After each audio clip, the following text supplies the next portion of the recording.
Hello, everyone, and welcome. I'm extremely pleased to have Matt and Navah Asner of the Ed Asner Family Center as my guests today. Matt Asner grew up on TV sets and in the wings of the Mary Tyler Moore Show, watching his father, Ed Asner, and the talented, legendary cast in action. His love of the arts and music evolved into a career as an entertainer and producer. He has produced and directed award-winning documentaries and television shows for over 25 years. His interest in documentaries brought him to all corners of the globe where he met with world leaders, celebrities, artists, and veterans. In 2008, however, Asner's world was changed forever when his youngest son was diagnosed with autism. Since then, he has dedicated himself to the millions of people affected by autism and related disorders around the world, including becoming the executive director for Autism Speaks in Southern California and creating AutFest, the first international film festival related to autism. In March of 2018, Asner, with his wife, Navah, and father, Ed, announced the creation of the Ed Asner Family Center, an organization dedicated to providing arts enrichment to special needs individuals, as well as mental health support to their families. Navah Asner is the co-founder of the Ed Asner Family Center and the founder of Camp Ed, a mother, spokesperson, advocate, and life coach for special needs families. Navah spent her childhood growing up with her parents and 8 brothers, traveling around the USA in a 24-foot camper while her Stanford-educated physician father took care of Native Americans free of charge. Leaving her camper at the age of 15, she traveled the world as a model before settling down in Los Angeles, where she helped run her family's surf camp. After the diagnosis of autism for her 2 youngest sons, a desire to help people through the difficult path of diagnosis and treatment was born.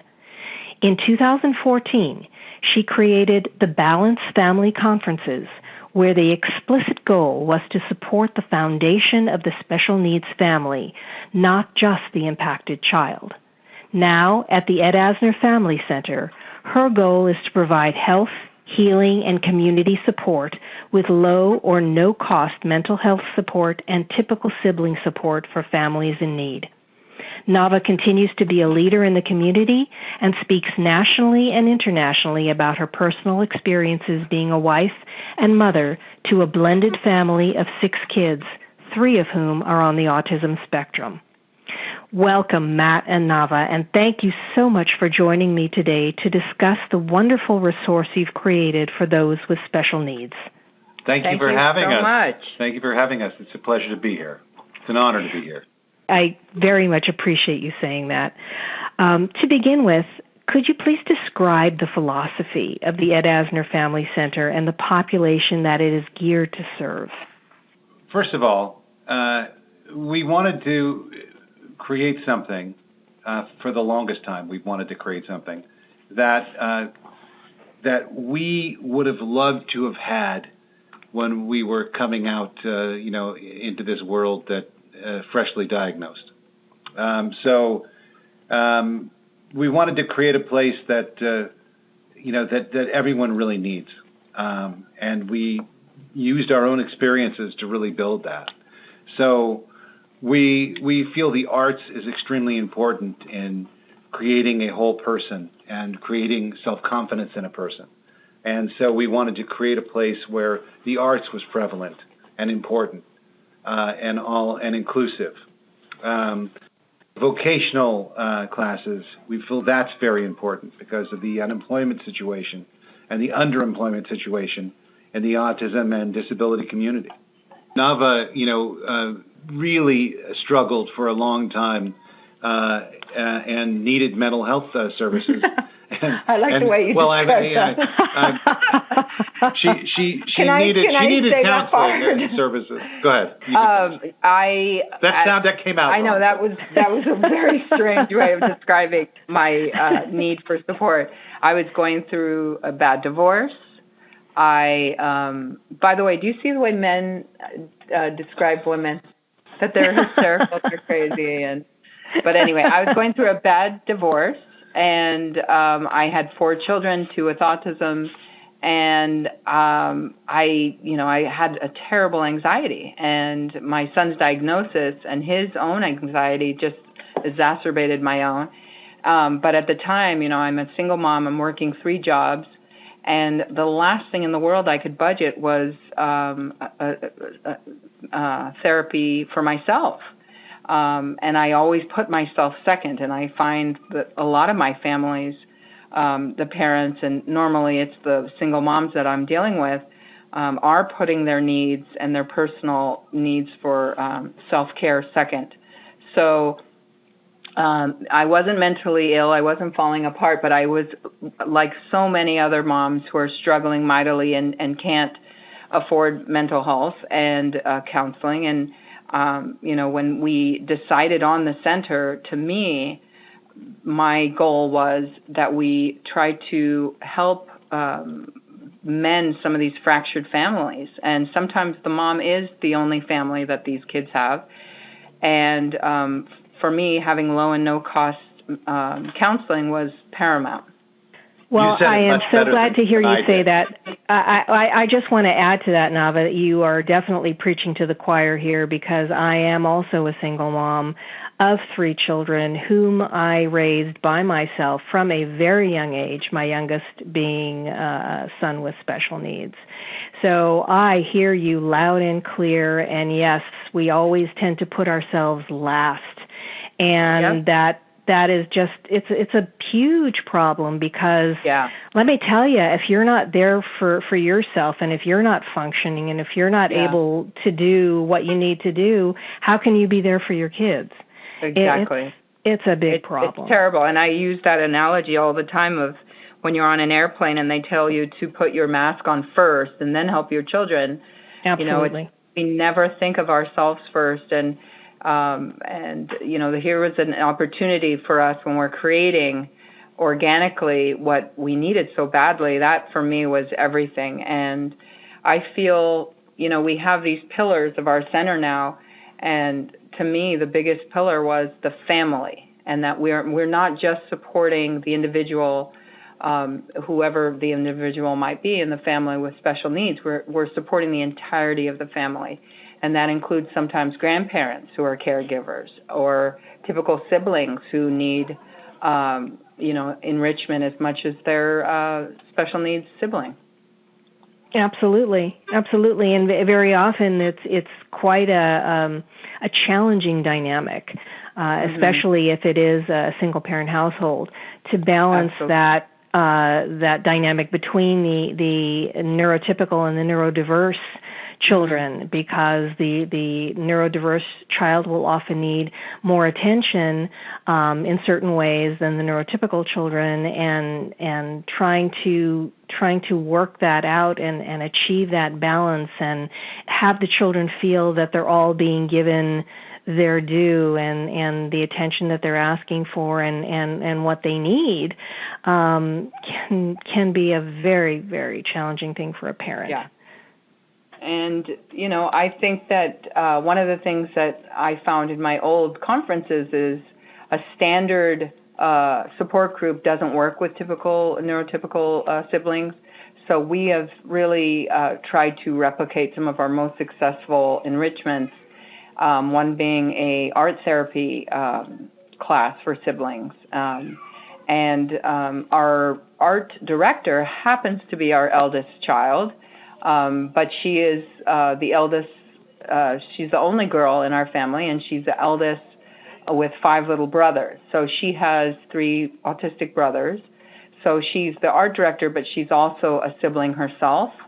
So a lot of the people who join this particular support group are really, connected to her, because she does have that common thread with them. Well, since we're talking about the support groups, can you tell me what sort of support staff you have working at the center, and what different types of support groups you offer for the people with special needs and their families? Well, we have a director of counseling services and mental health in Chris Assad. She's a licensed MFT, so she's on staff here. and we have a lot of people who are running our classes are artistic people who are, I would say, experts in their field, in their arts fields. And one of them is Aviva. We actually have quite a few people on the spectrum working for us, running classes, which we're very proud of. It's become very important to us to hire people on the spectrum and to make sure that we employ people and we're inclusive in employment, because that's how we think the rest of the world should be. So we make sure we do that. So if you come to any of our camps, you'll see a good majority of the counselors at our camps are on the spectrum. And as far as the support groups themselves, we have a mom's support group every month.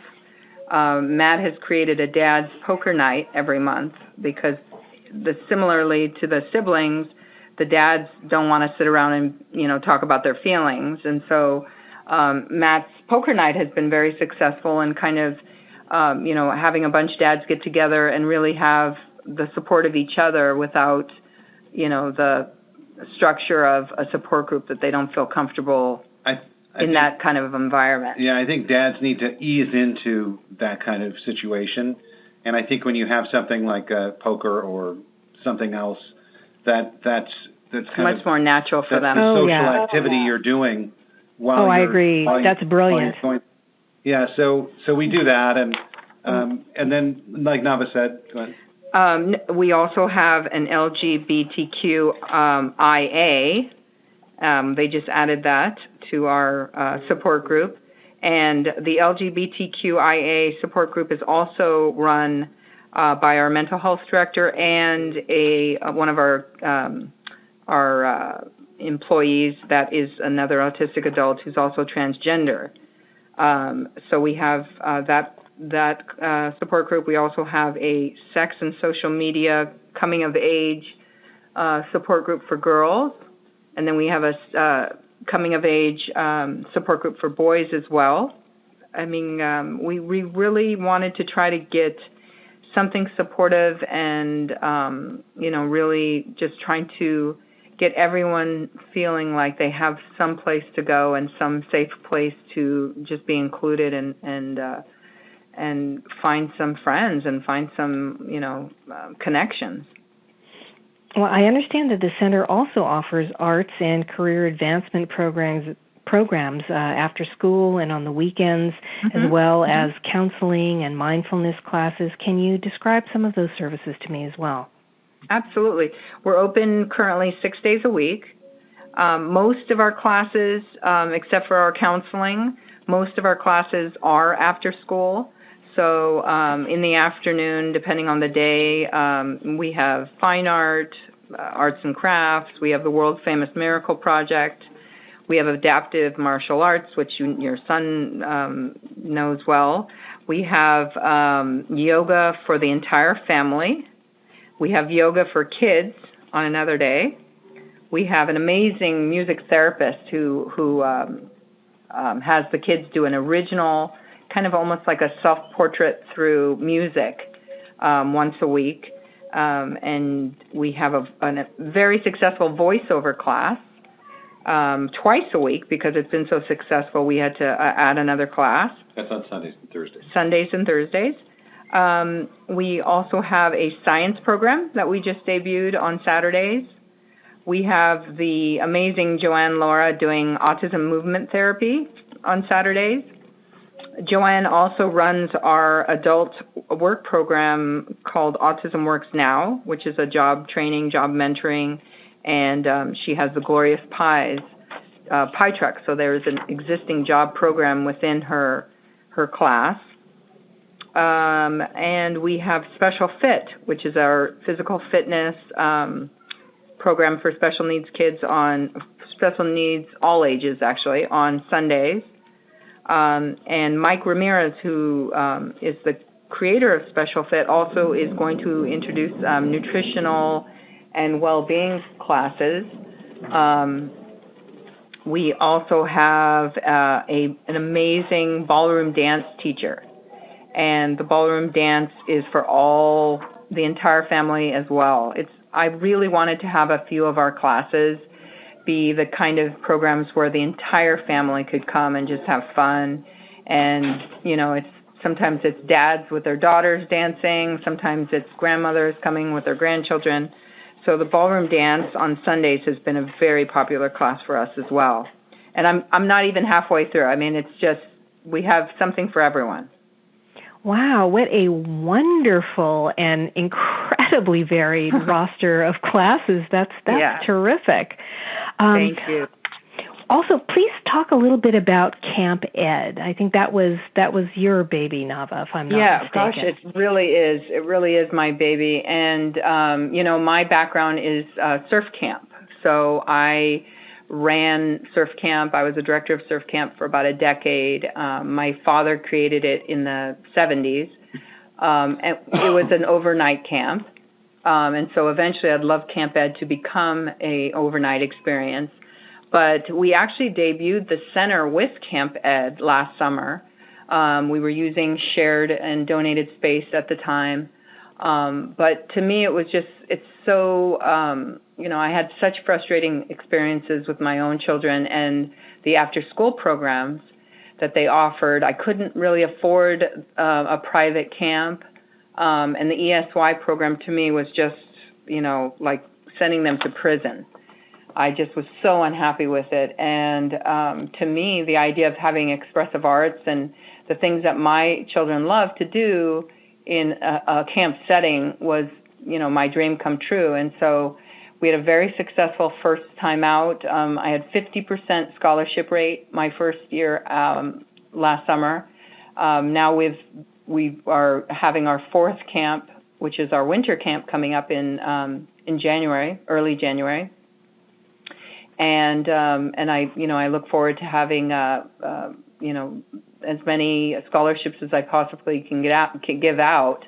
Again, as Matt said, we have increased over the camps hiring autistic individuals as counselors. So it's a very unique experience, our camp, where we have not just special needs campers, but we have the counselors, some of the junior counselors, some of the volunteers are autistic and special needs themselves. Okay, now this is a day camp, not an overnight camp yet, right? Not yet. So, it's a day camp. 10 to 3 day camp. This year, because of the extension for LAUSD's break, it's going to be January 6th through the 10th. And it's a 5-day camp, Monday through Friday. And it's just a really wonderful, fun, expressive arts camp with dancing and music and art and everything that you would have in some of our programs. We introduced that on a daily basis with camp. This year, what's the age range? The age range of the kids? The median age, I'd say, was about 18. We have had kids as young as 10. It's 10 to 25, but that's pretty loose.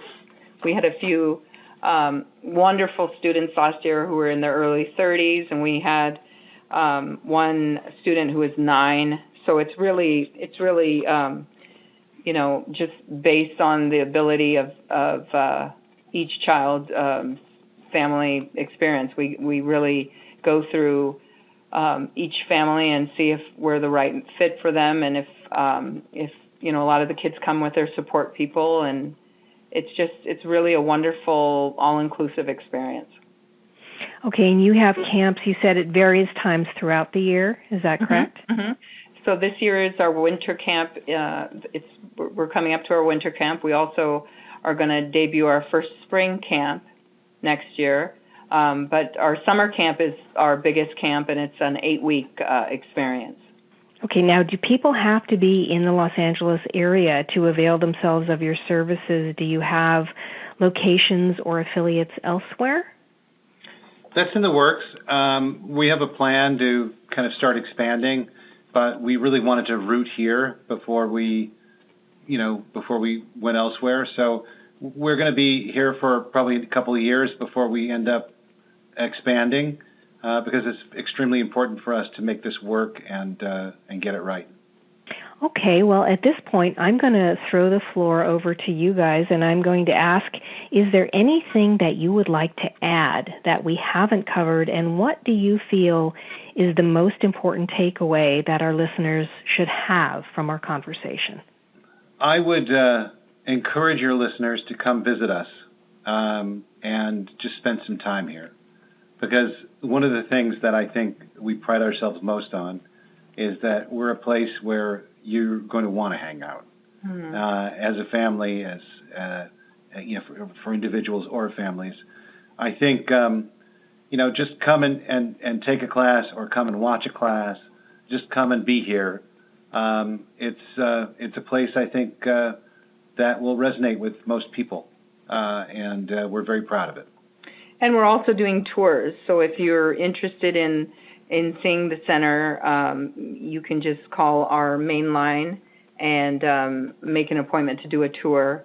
But there's something for everyone here. I think that's the most important part, is it really has become like a special needs community center. And to that effect, we have community events every single month where we invite the community to the center, and we have either informational nights, or we just debuted our first 21 and over social club.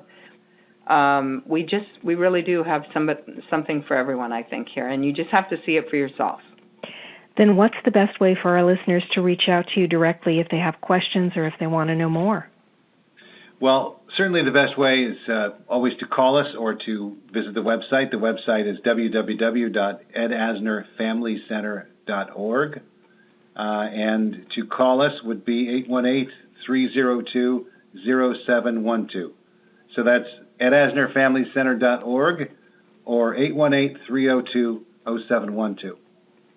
Well, thank you so much, Matt and Navah, for taking the time to share information about your amazing center and its programs with me today. Thank you, Gilda. Thank you so much for having us. We appreciate it very much. Helping us spread the word. I also want to thank our listeners for spending a part of their day with us. I'm Gilda Evans, reminding you to take care of yourself and that special person in your life.